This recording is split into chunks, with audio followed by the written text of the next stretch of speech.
Good morning, Idaho. Hope you're having a wonderful morning, afternoon, or evening, depending on when you're listening to this. Welcome to the Local Yokel Idaho podcast, where we talk about what is going on in the wonderful state of Idaho. This week, like any red-blooded Idahoan, we'll be talking about the crazy weather that's been sweeping across the state, then transition to talking about House Bill 384, the library restrict bill, plus some In-N-Out news and potato news to boot. So stay with us as we go through the banter. Hey, glad to have you here today. Please join us for the morning banter, where we chat with you a little bit before we get into it. But I understand if you're short on time and prefer the skip to banter, use the timestamp that is down in the description to jump straight over to the stories. For those that stayed with us, welcome back. I hope you all stayed safe and warm with all the crazy winter weather we've been having. Don't worry, we'll get into that later. Also, thank you so much for all the support you've given us on YouTube and Twitter this last week. We have actually officially, as we were looking at the numbers, beat our numbers for both, I think it's December and November combined for the amount of viewership and hours and stuff. So thank you very, very much there. Also for Twitter, the engagement from you guys has been awesome. And for anybody new that has subscribed, or I don't know what you call it over there in Twitter, followed. Yeah, that's what they do. Thank you. And I hope you enjoy the content that is to come for this next wonderful year. Also, part of that growth, I think, comes to the fact, and looking at our numbers there, is for the new shorts format that we've come out with on the Twitter and the YouTube and over there on Rumble. Almost forgot them, but you don't want to forget Rumble.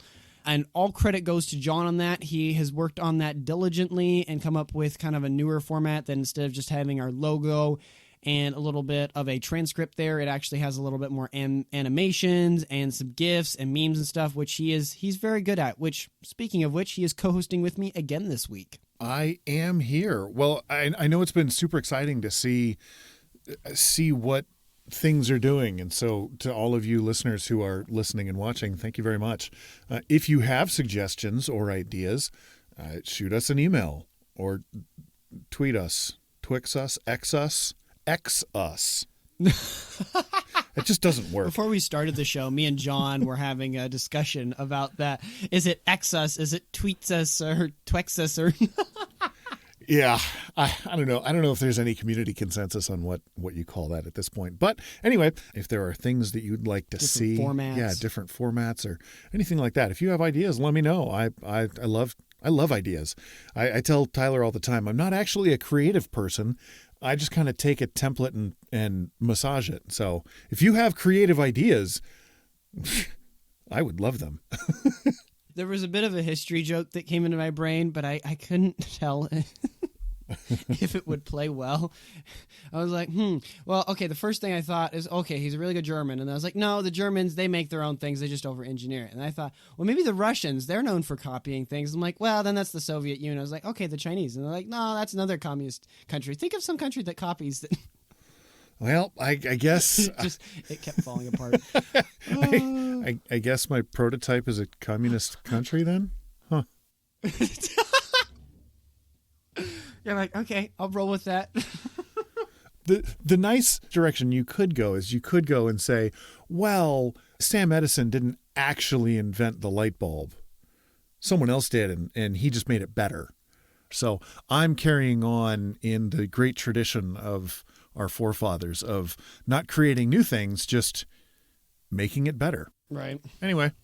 In any case, the morning banter here is going to be a little bit shorter just because a lot of the stuff that me talk about in the band mixture of that as we're going through the discussion, interesting tidbits, because as we were sitting here to kind of prep for what we wanted to talk about and some of the stuff we wanted to share for the banter. If we do all that, well, then it's just kind of spoil all the wonderful transitions and things as we get into it here later.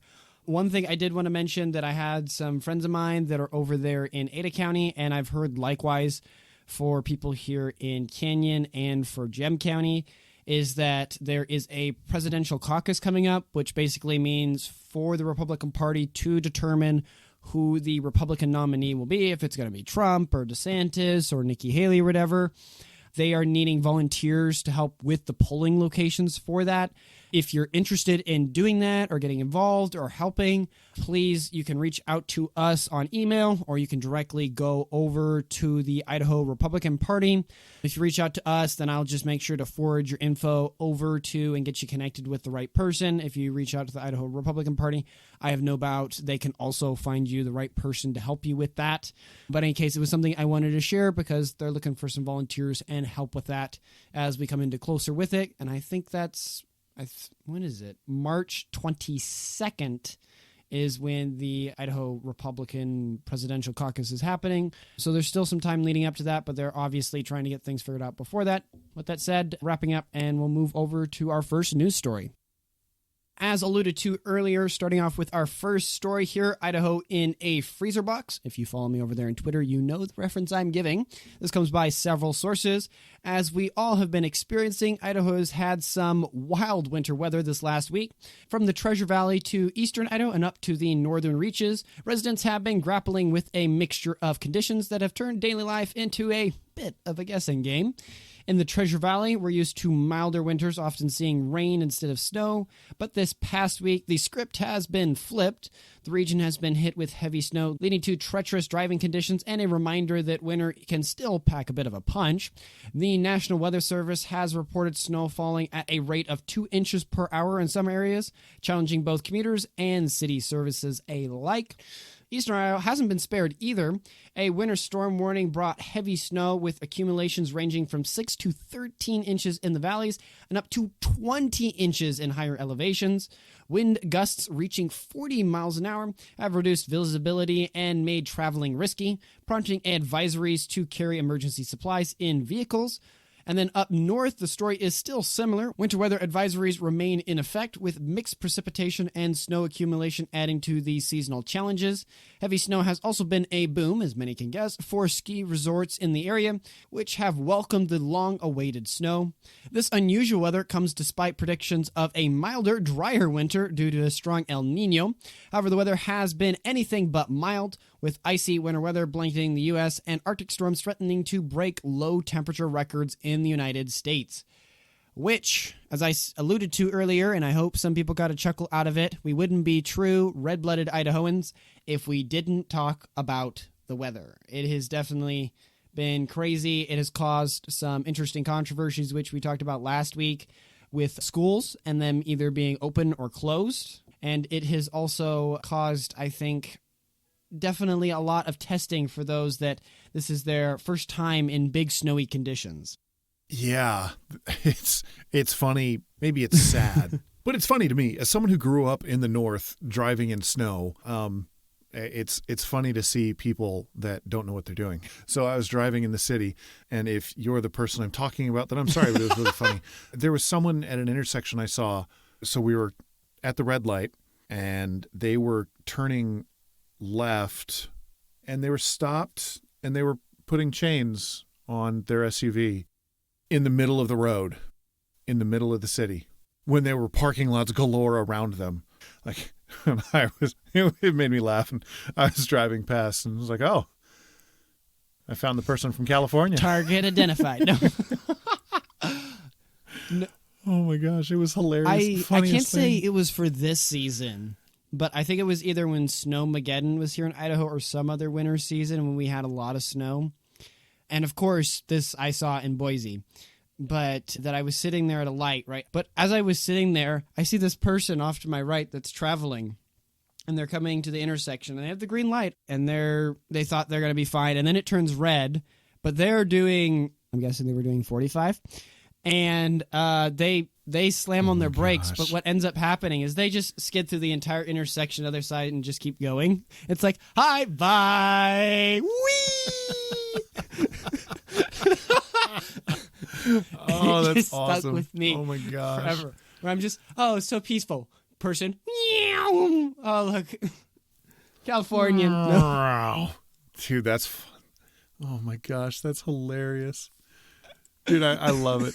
I simply love it. I can't get enough of the way people drive in the snow. It's hilarious. It's got to be one of my favorite things in life. Some people love brown paper packages tied up with string. I love terrible drivers in the snow. Which, speaking of terrible things to happen in the snow, did you have any issue getting out of your house with the snowy weather? Yeah, for us, so, we live we live in the city. Our neighborhood doesn't get plowed, and then our driveway is slanted down towards the road. Fair. All we had to do was shovel our driveway, and then gravity is great. Has your favor. Yes, it's wonderful. All those leaves, all of the thing, all the sweeping and cleaning the driveway. No, it's fine. I barely touch something and it goes down. Whee! Yeah, no, it's great.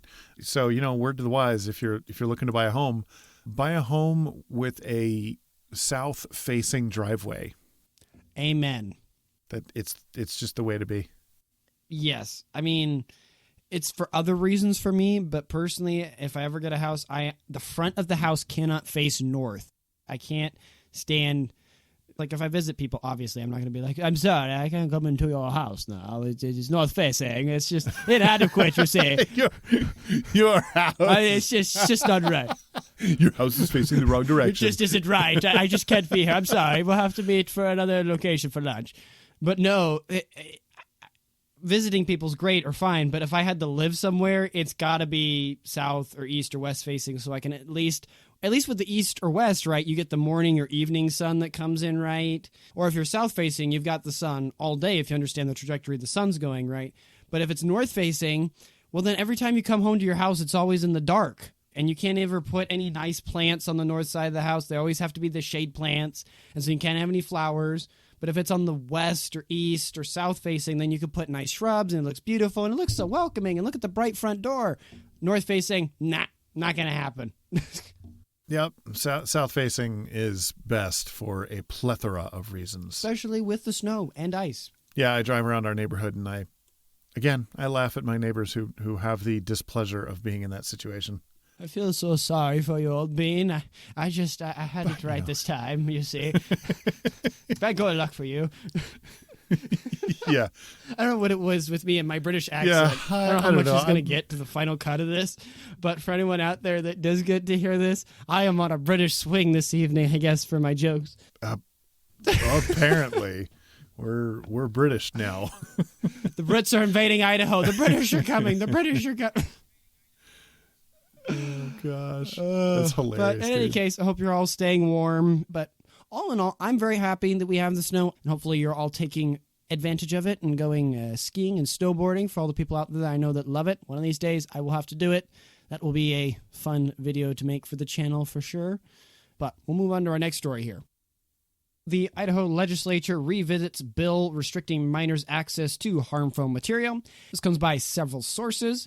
In a move that is bringing old wounds back to light in the Idaho State House, a bill restricting minors' access to materials deemed harmful has been reintroduced. House Bill 384, also known as the Children's School and Library Protection Act, is a revised version of last year's vetoed bill with some tweaks. It aims to restrict access to materials deemed harmful to minors in public and school libraries. This includes content that depicts nudity, sexual conduct, or sadomasochistic abuse. The bill would allow parents and guardians to sue libraries if such materials are made available to minors, with potential fines of $250 per violation. The bill has sparked a heated debate. Proponents argue it is necessary to protect children from inappropriate content, while opponents see it as a veiled attempt at censorship and an unnecessary financial burden on libraries. During a nearly 2-hour public hearing, librarians and educators voiced concerns about the bill's vague language and practical challenges of implementation, such as the need for renovations and additional staff to monitor adult-only sections. As the bill moves to the House floor for a vote, as of recording this, it is clear that Idahoans are left weighing the implications of this legislation. Will it serve as a protective measure for minors, or will it infringe upon the freedom of information and lead to a slippery slope of censorship? Which, me and you, listener, have talked about this in the past. Granted, it's being reintroduced with a couple changes. So going through kind of some of the changes on it, there isn't a ton. as I said, one of the things that has changed, though, is they've added the definition of schools. Now, you might say, why need that definition? I know last year when I was hearing the discussion, there were people that were raising some concerns that it wasn't being clear about what libraries or stuff would be affected. And it was like, oh, no, it's going to be private. It's going to be all the places that have books, and you're going to have these sections everywhere, and blah, blah, blah, blah, blah, blah, blah, blah, a bunch of fear-mongering. And so they've added a section, point 11 of section 1 of the bill, meaning, quoting here, schools, meaning any public or private school providing instruction for students in kindergarten through grade 12. So that clarification is in there. One of the things they did remove, and I heard this was another contention on it getting passed and stuff, because people were arguing this was too vague, that there was a definition here of, different sexual material and stuff, and they removed according to prevailing standards in the adult community with respect to being with substance for minors. That has been removed, I guess, for a little bit more of clarification's sake. And then they changed the level of the fine has changed, which last year Governor Little vetoed it, partly on that position that he said it would cause a bounty system for the libraries where people would be going to look for violations or test them for violations, and didn't want that to be encouraged. So originally I think it was like $1,000 per infraction, but now it's been moved down to like $250 per violation. That makes sense. So here's the thing that I've seen with anybody who argues the other side of materials in school libraries, because your main talking points that you run across are this: well, banning books is bad. And then from there you go on to talk about books like Gone with the Wind or, Tom Sawyer. Things that they're educational, but they have some possibly risque scenes. Sure, risque or language or depictions of slavery or, something. And so that's the main talking point, is like, wow, they're getting rid of those books. It's so bad. But then if you actually talk to these people and you bring up the books that are actually in our school libraries and you're saying, look, these are the books we're trying to get rid of, most intelligent human beings are going to look at that and be like, well, yeah, that shouldn't be in the library. Why is that in there? It's like, I know, that's the problem. That's what we're trying to solve here. And so I think when it comes to people supporting or not supporting this bill, I think it's more a public perception thing. Right. And, kind of springboarding off what you're saying there, which is very true. But really, if you read this bill, I really do ask you, if you're against it or you're for it, really please do read it so you are educated on what you're talking about, especially if you're going to be arguing about it.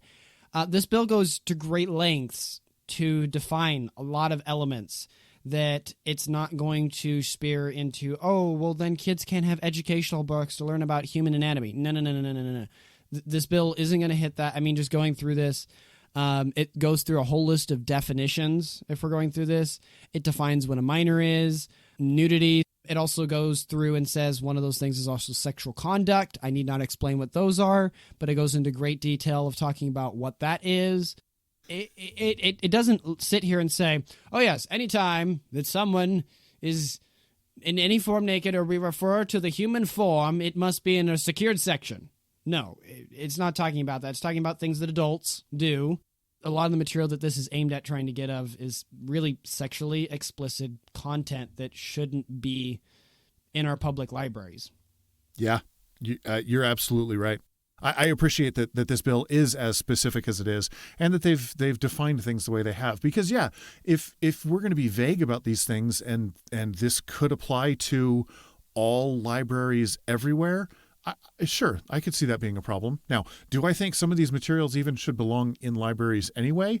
No, I really don't. But I can understand there wanting to be a distinction. This bill is specifically for schools and public. Great. Let's specify it. Yes, for our public schools. Which they're taking tax dollars, which Great. Then the voters should have a say in what is there or not in a democratic system. Right, which that brings me back to a point I've argued for, is whenever the government offers you money, you have to understand that the government has strings attached to this money. These are strings that the government is attaching to their money. They're providing money to the public schools. The public schools are now beholden to the government for what the government has to say about it. So here you go, strings on public schools. Right. I mean, and also I would say one of the strongest arguments, because we've gone after the more weaker one of the stronger ones that's given, and I think us as conservatives, for me anyways, do struggle to answer to it, is saying people will sit there and say, well, you're trying to censor. That's censorship. They burn books in Nazi Germany, right? Which, if we're going with the definition of censorship, I have it here on hand just for the sake. It is the practice of suppressing or restricting speech, public communication, or other information on the basis that such material is considered objectionable, harmful, sensitive, or, quote, inconvenient, end quote. Which, that's true. There are certain times that you can censor unjustly, that you can take certain people in the sense of free speech, that you have the right to, in a sense, express your ideas if they don't pose an immediate threat to someone, right?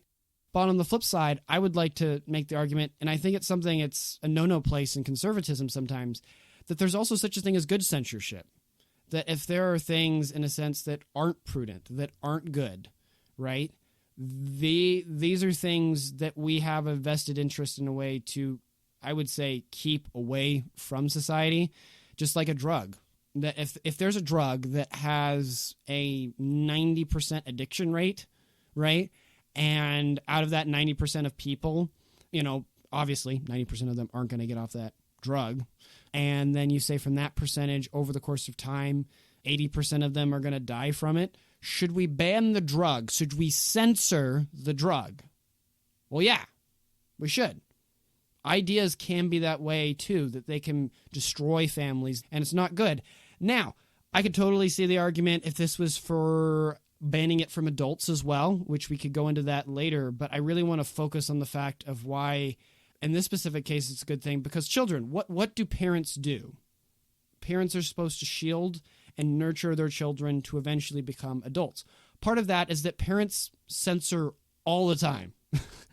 And that's a good thing. You're not being a good parent if you don't censor the content and the speech and things your children do, because they don't know better. They're children. This bill is specifically talking about children and the access for minors.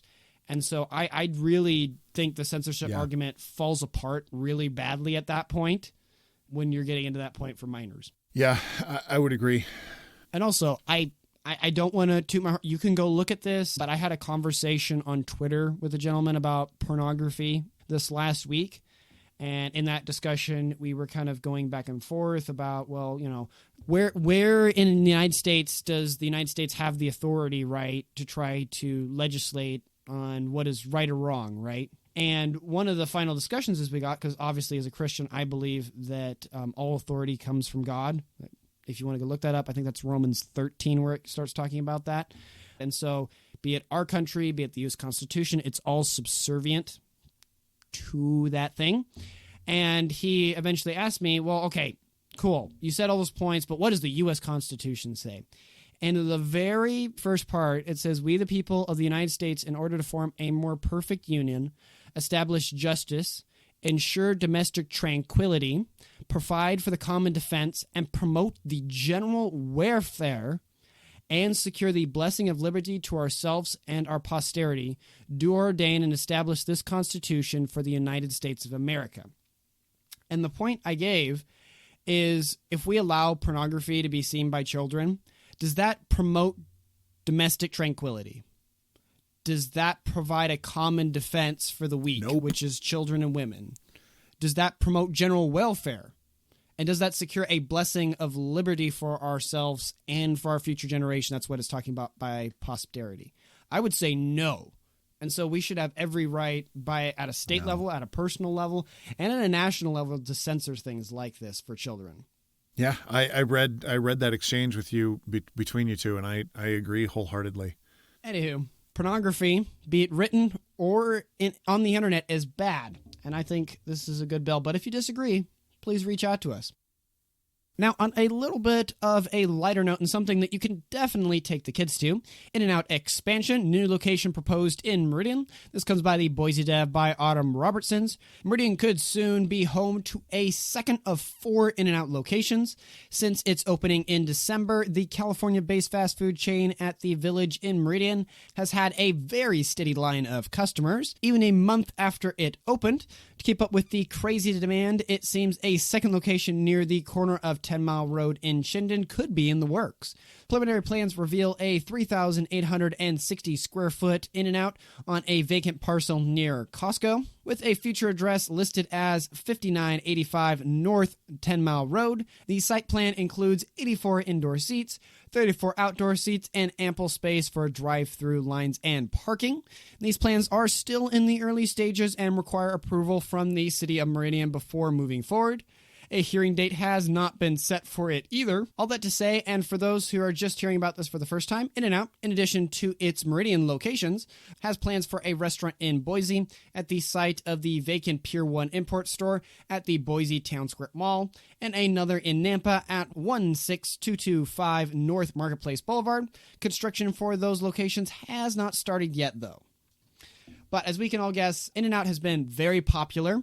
It's still super busy. I was actually out today and I drove by the In-N-Out over by the village. And yeah, it was still a very, very long line. I actually drove past and I thought, I don't know. It's been a couple weeks. Maybe after I get done with the drone job, I'll drop by and actually try some In-N-Out and do that because I have all my camera gear and I can shoot some stuff for the Twitter and blah, blah, blah. And I was like, nope. The Idaho spirit is just too strong within me. No, that line is too long. I'm just going to wait longer for people to not be at the In-N-Out line. Yeah, I'm with you there, man. I will get there at some point, and I don't know, I might enjoy it. My brothers swear by it too. They like In-N-Out, and I don't know. I've never had it, and at this point, it might be a little bit before I have In-N-Out. Yeah, One thing I did admit, and someone brought up to me, I didn't have a good answer, so I did a little bit of preliminary research, and I wanted to kind of talk with John with this on the show about it, is the question, why Idaho? In-N-Out is a super popular brand. There's a lot of places they could build more stores, but why the Treasure Valley? I heard some people say they've got to have an inn, like there was somebody that's like a friend of the family that owns In-N-Out that's like got to be here in the valley. I heard some discussion about that. And so I was really curious. And so I went out and did some of my own, theorizing. I might be wrong on this, but, some fun discussion. And so what I did, John, is I went and searched the top 10 states that Californians have moved to in the last, I think I did like 2019 to 2023. And so I pulled them that list, top 10. Obviously, the number one is like Texas, because you have a lot of work there. The climate's similar, but it's conservative, economy, blah, blah, blah, blah, blah, blah, blah. A couple ones below that. I think Arizona was in that list. I think Nevada was there. Florida was there. But anyway, I went and looked that up. I found that list. And then from that list, I looked at which one of those states had In-N-Out locations. I know we can't blame Californians for everything, but maybe we can with it. I don't know.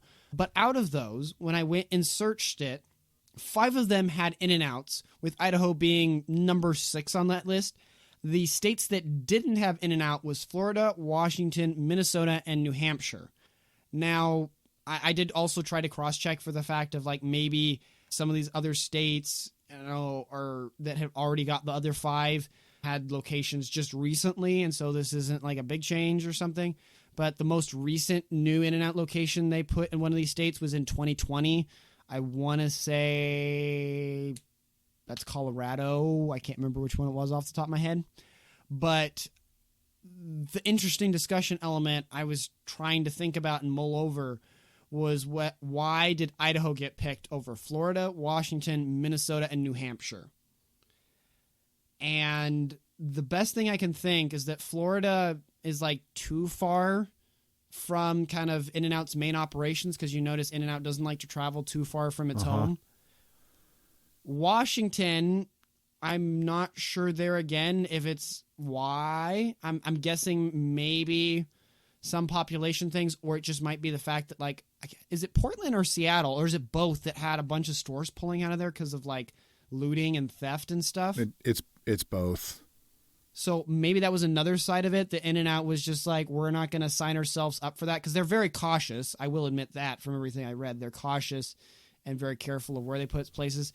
Minnesota, obviously much farther. New Hampshire, much farther. And so my guess is both a distance thing and then also just the sheer amount of Californians that have come to Idaho, which I would argue you can't put everyone in one group with one title, but I would say probably a 90 to 80% conversion rate if you're like sitting there and you're saying, okay, you're from Idaho, you must be a Broncos fan, or you must be a Vandals fan or something, right? It's almost like that for Californians in In-N-Out, that I talked to a person from California, be like, do you like In-N-Out? And they're like, I love it. But then someone outside of California is like, yeah, they're pretty good. it's all right. Yeah, no, I could follow that logic. I mean, obviously, if someone likes your stuff, you want to put it there so they buy your stuff. Like that's marketing 101. And with food, you can't ship food like that. I mean, you can ship food, but you're not going to ship fast food. So it makes sense. I like your line of reasoning. It makes sense. Okay, it's like that scene out of like Cusco. I just like don't get it, man. Meme or something. You see, if we find the Californians, then we go. Yeah. I don't have the voice down, and I can't do the thought process fast enough. That's exactly what it is. I really hope someone out there makes that meme. If you do, I will post it on the Twitter, and I will give you full credit for it, because that would be hilarious. Nice. But yes, it seems that they're trying to meet the demand. Another location. I'm not too much looking forward to the one that's coming near the Karcher exit, because that's kind of the exit I get on and off of, and I don't know how busy that's going to be, but hopefully the one in Boise opens first, because I have a feeling a lot of Californians that live in Boise are probably going to the one in Meridian that's causing the busyness, so I'm hoping they open the Boise one before they open the Meridian one up by the Costco. But in any case, we'll move on to our next story. Moving on to our next story, we have LGBTQ students sue University of Idaho over alleged discrimination. This comes from the Boise Dev by Sydney Kidd. Up in the frozen north of Idaho, a third lawsuit has been filed against the University of Idaho's College of Law. 3 law students claim university staff have engaged in a pattern of discrimination. This includes professors telling LGBT students they will go to hell, giving the contact information of LGBT students to anti-LGBT groups, and professors ignoring students making racist comments. The students claim the university responded weakly to these incidents, making them feel unsafe. The plaintiffs also claim they received harassment from a group of students involved in the school's Christian Legal Society chapter, which filed a free speech lawsuit in 2022 against UI. The federal lawsuit claims CLS is opposed to same-sex marriage, LGBTQ relationships, and it is said that its members believe religious organizations should be allowed to discriminate against individuals based on sexual orientation and gender identity. The lawsuit asserts that the university did not adequately respond to the harassment, perpetuating the problem. The students reported incidents to various deans and the Office of Civil Rights and Investigations. The law school's dean, Johanna Kolb, to whom students say they repeatedly reported issues without much response, is stepping down from her UI role at the end of the spring semester. One of the plaintiffs has since transferred out of UI's College of Law. The other 2 did not transfer due to the prospect of losing class credits. They opted instead to attend school on an entirely remote basis. One also graduated from the school in December 2023. According to the article, both of them have been diagnosed with post-traumatic stress disorder, which I don't even know what to say. We'll do our fairest here. Okay, everyone's got to have their day in court. We kind of broke it down here into 3 parts of the accusations and stuff. But the first part of the accusations that they're giving that we kind of broke down here is one of the students' issue is that she raised her hand to bring up a comment, but she wasn't called on. I'm quoting the article. I am not, unless the article's wrong, which you can talk to Boise Dev, that is one of the bases that the plaintiffs are arguing as a form of discrimination, that the professor did not choose them when they raised their hand. How dare he?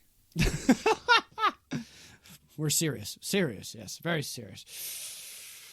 Yeah, this is a very serious problem. Gosh. And the question I would pose to that is, what do you...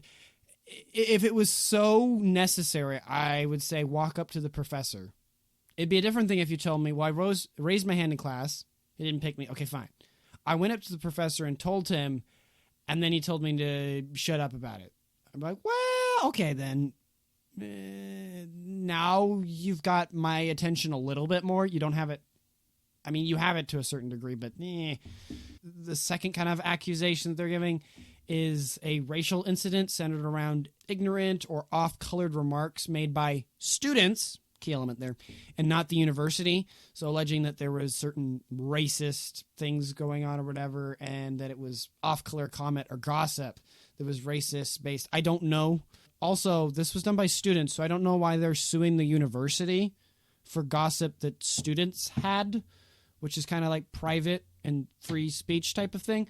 So I would say they should have more gone after the certain students that were gossiping and not the university would be my kind of shtick on that. Am I really crazy, John? No, I think you're on the right track. I mean, truly, the response I want to give is just dismissing nonsense, and that's what this feels like. It feels like people who are looking for reasons that they can be mad. That's what it feels like. Now, or I'm a victim. Right. It seems like, it feels like to me, victimhood mentality at its best, or worst, depending on how you want to call it. Trying to be charitable. So for the first part, the first issue that was brought up is she was raising her hand and wasn't being called upon. If this was like a continual thing, and when she brought it up with the professor said, yeah, I don't call upon you because you're black, and I don't like you because you're black. Well, okay, maybe that's an issue. If it was like a one-time thing, what are we doing here? If it was like there were 30 people that were raising their hands and she was one of the 29 that didn't get called upon. Okay, cool. Like that's not a reason. So even being the most charitable possible and being like, well, he asked a question. Maybe she was the only person that raised her hand. And he was like, well, since no one wants to talk about this, we'll move on. And she's like, oh, I'm so offended. Like maybe she went to talk to him and then the professor's like, yeah, I don't call upon you because you're black, LGBTQ, whatever. Okay, I could see the university should step in to adjudicate that issue because that sounds like an issue and it should be dealt with. I have a hard time believing that's what this is, but okay, if that's an issue, then that's an issue and it should be dealt with. I don't know what the punishment would be. Probably. Yeah, that's what I was thinking as well. We have in our notes here, what would the university even do? With the hand raising, I don't think you can do any punishment because either you sit there and tell the professor, you always have to accept her when she raises her hand, which then that's not good. And then there's no solution for that. The second part I could see where the university could give some reprimands or things. I don't know. It would have to be centered around the professor because the professor was breaking school policy with this student. And if the professor is breaking school policy, okay, I can see grounds for there being issues. If the school has a policy about, I don't know, fairly treating people when you ask questions and they raise their hand, then great. If you broke a policy, you broke a policy. That's understandable. So I guess that's where I fall on this first issue. I mean, I think that's fair sense. You're kind of diverting over and saying, well, school policy, if the school is committed, right, it's come into a commitment, a promise with the student of this is the way we're going to treat the people who are academically here. I think that's also fair. But I guess on the third point, which is the one I think that has the most grounds, the plaintiffs claim that a student physically attacked them at a party for being gay. The school issued a non-contact order between the parties, but kept them in the same class. This is the only one I could see some grounds for the lawsuit in. If this is an event that actually happened, then yes, it would hold sway. The problem that I see with this is potentially that, or maybe the reason they only went as far as they did is because they don't have enough information to do anything else. Because again, in this country, you're innocent until proven guilty, and so if no evidence has come forward to say, look, this is a thing that really happened. Here's the cell phone video. Here are 3 other people who are corroborating the story. Then what are we doing? Like, there's only but so far you can go when you're just going on the word of one person saying a bad thing happened. How many incidents have happened within the last 10 years following the Me Too movement where things have been blown wildly out of proportion and innocent people have been hurt in disproportionate and unfathomable ways because someone lied about them. Right. You have just going off the top of my head, you have the Duke lacrosse team and you have Mattress Girl. Both of those things where people presumed guilt where there was none and people's lives were ruined. And so looking at this, sure, maybe someone physically attacked them at a party for being gay. Then again, maybe the gay guy was coming on to the other one and was told to stop and didn't, and so he got punched in the face. Like, I don't know. At that point, you could say, yeah, he tried to kiss me, so I punched him. Therefore, the gay guy's like, well, he punched me because I'm gay. No, he punched you because you tried to kiss him and he said, please don't kiss me. And then you kissed him anyway, so you got punched. So what actually happened? But that's the game that gets played here is, oh, I was attacked. See, I got punched and here's the video of it. Here's the little snip of this guy punching me. And so again, I don't know the details. Right. And so again, like what do you expect the university to do if you don't have any standing, which is why this needs to be adjudicated. Right. And also, I would say a key element in that is that the lawsuit is aimed at the university, not the individual that you said assaulted you. There's a big problem there. Why are you going after the university rather than the individual you said assaulted? I see a discrepancy with where you're putting the blame. Yeah. You're going to blame the institution for a guy at a party not on university grounds hitting you? Well, I realize we might be dancing around this, but who has more money? That is also a consideration in America that must be done with the utmost delicateness. Well, if you're going to sue someone, probably you want money out of them. If you're suing a poor college student, what money can you possibly get out of him? But if you sue the school, there's a lot more money. Granted, I don't think he's going to get any... They, I guess. And another point on this I didn't have in here, but that they said originally they didn't press charges or this lawsuit or whatever, right? Because they were fearful that they wouldn't be able to transfer their credits because the school would be unfair or discriminate against them because of the past actions or whatever else or different things that happen with colleges, right?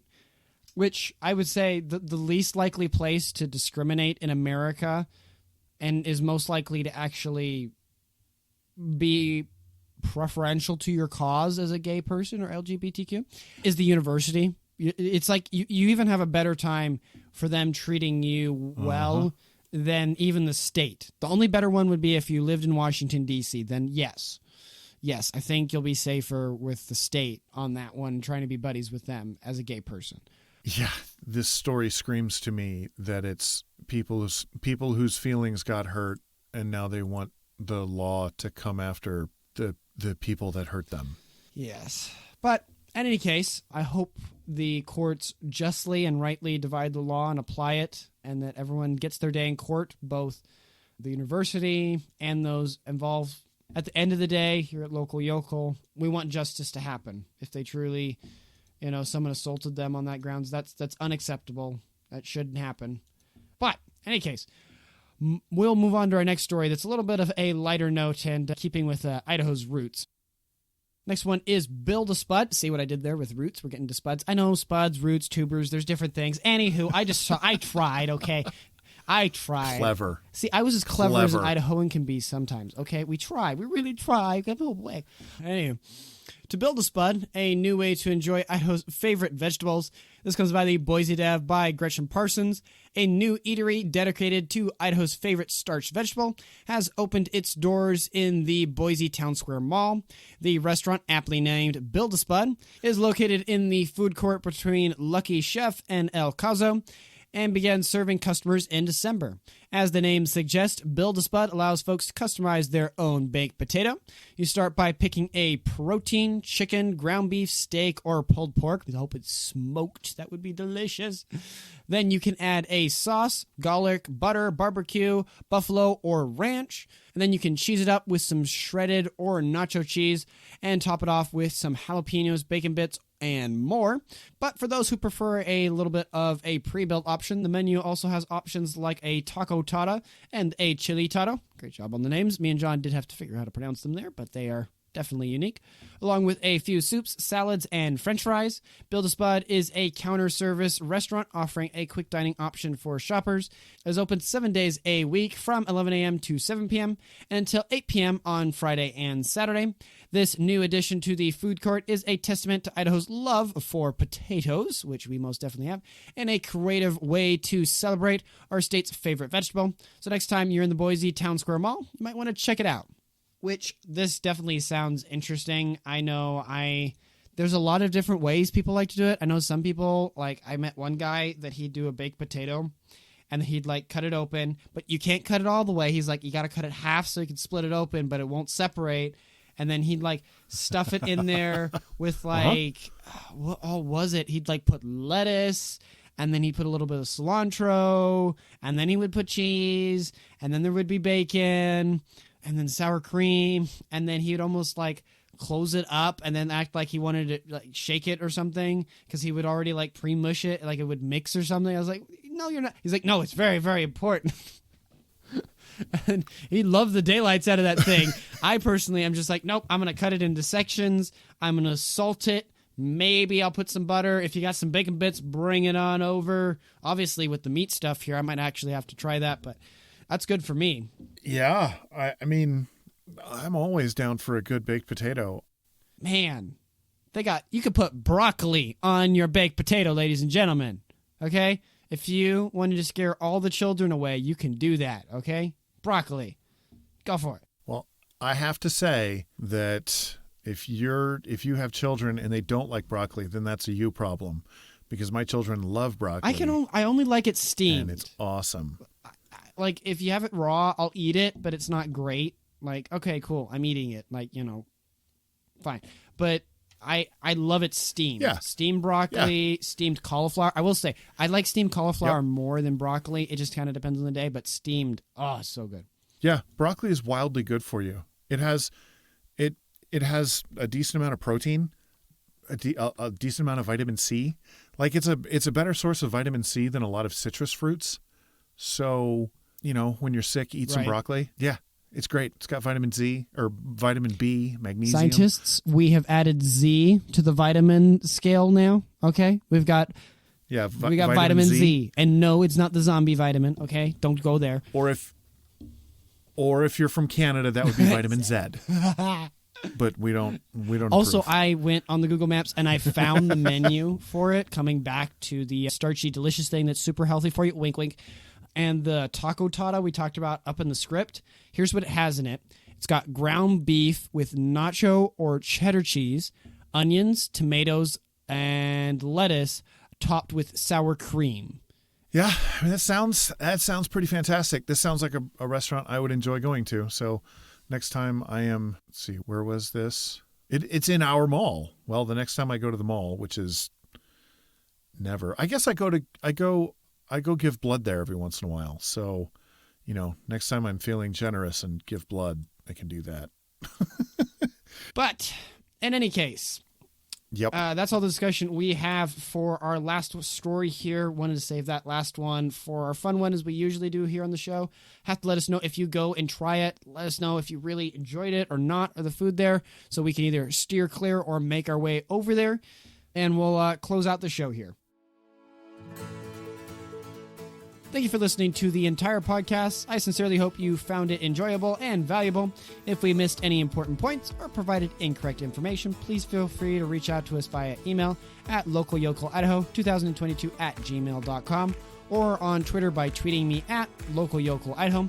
With the small team we have here, we're not able to cover everything, but we do our best to cover the most important and interesting stories. Thank you for your continued support and assistance. That's all for now, and I wish you a fantastic rest of your week. Godspeed.